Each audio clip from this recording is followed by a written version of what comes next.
Cox's Bazar marine drive থেকে স্বরাষ্ট্র মন্ত্রণালয়ের তালিকাভুক্ত ইয়াবা কারবারি আব্দুল আমিনকে 7 লাখ পিস ইয়াবাসহ গ্রেফতার করেছে র্যাব।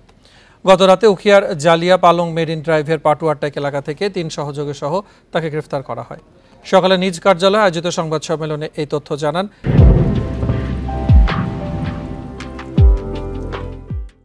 র্যাব 15 এর উপ অধিনায়ক মেজর শরীফুল আহসান। তিনি জানান, আটক গাড়িটিতে সড়ক ও জনপথ অধিদপ্তরের লোগো লাগানো ছিল।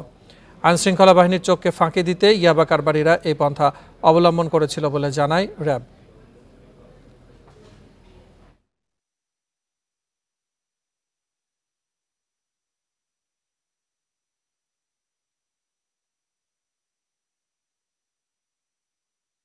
প্রাথমিকভাবে জিজ্ঞাসাবাদ করি এবং সেখানে আমরা যে কুখ্যাত মাদক কারবারি আব্দুল আমিনকে আমরা শনাক্ত করতে সক্ষম হই।